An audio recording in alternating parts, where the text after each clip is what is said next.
One of the questions we get asked quite often is about swimming pools.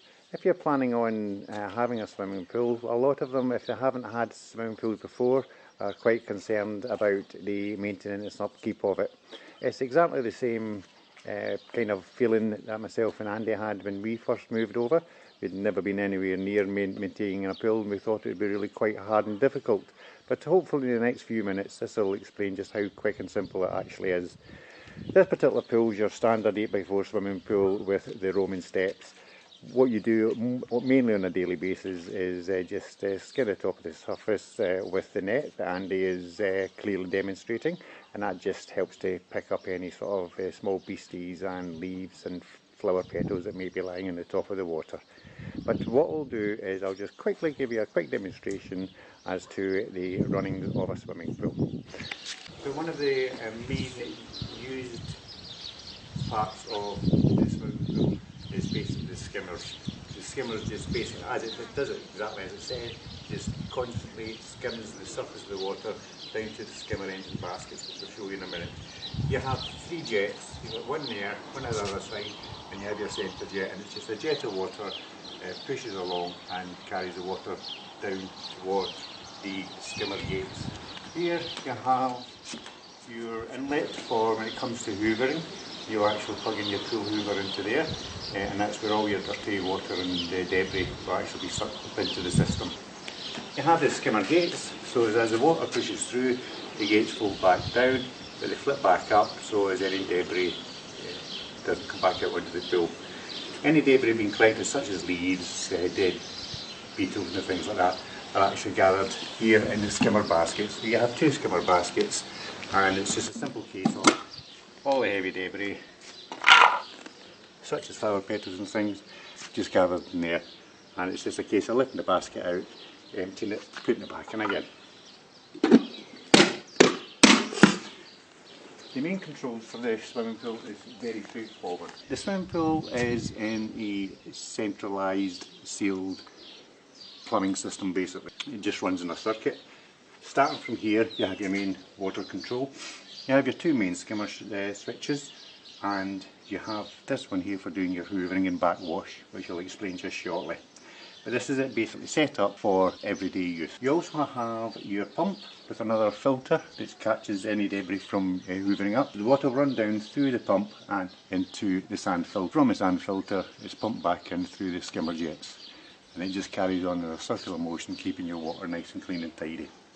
It's very important for normal operation of the swimming pool that this handle here is always in the 12 o'clock position. You only need to change that when you're putting it down to do a backwash after hoovering, which I'll just show you just shortly, and therefore you change that down to the 6 o'clock position.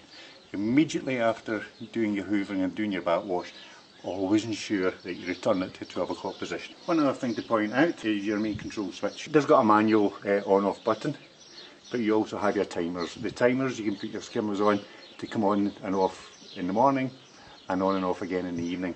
And you also have a timer there for your light switch. With this particular model, we also get a remote control which we can use to operate the lights, and we can also switch it on using an app on our mobile phone. To show you on the mobile phone, I'll just switch our skimmers on. That then starts pushing the water down towards the skimmer gates. Generally speaking, you would run the skimmers for a couple of hours in the morning, a couple of hours in the evening, and as I say, you can set that up to the timer, so you can just set the timer off and leave it to operate itself. I'll just switch that back off for just now. What I tend to do is, with the brush, is before hoovering, I'll just go down the side of the swimming pool, just getting any dust and grime that might be onto the side of the pool, and then just slowly push it over into the centre a bit. That means when it comes to actually putting the hoover in and going back and forwards, the dust will be picked up there at the same time. Again, very little effort, doesn't take too long at all. So this is basically your swimming pool hoover, just a standard model, nothing fancy about it at all. One important aspect of hoovering the pool is to remember that because the plumbing system around the pool is a sealed system, what you don't want to do is get any air into the pipes.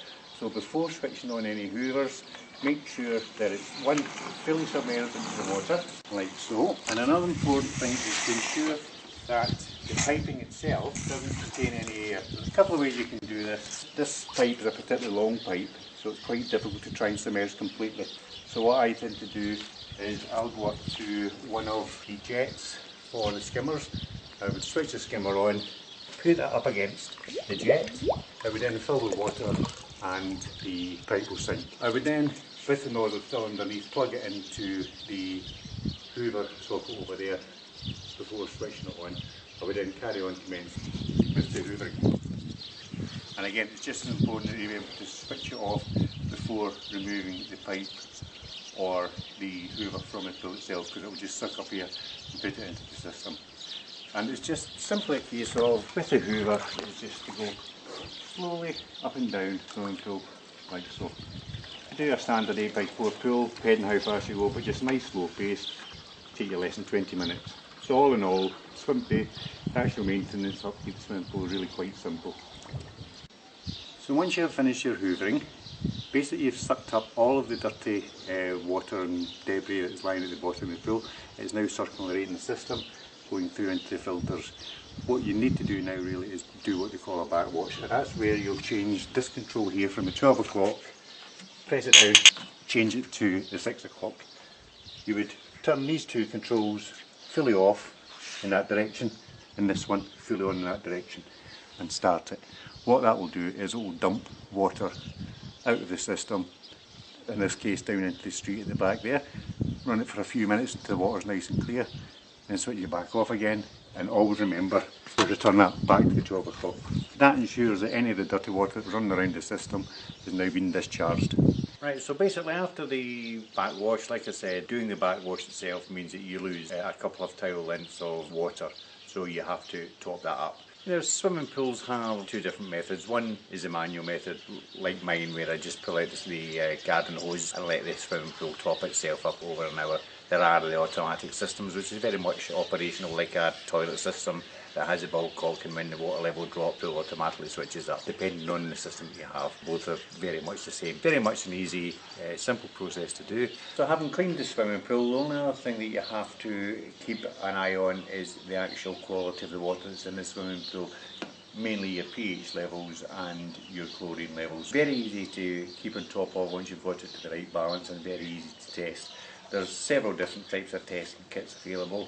This particular one would last a good couple of weeks, doesn't cost a great deal, just a few euros. You take a water sample in this container here and you use 5 drops of one for pH and 5 drops for the chlorine level, and you just measure it against the chart on each of the compartments. If for instance the pH was a bit high, you just need to put a liquid into the swimming pool, such as this one here, which will reduce the level of pH that's in the system.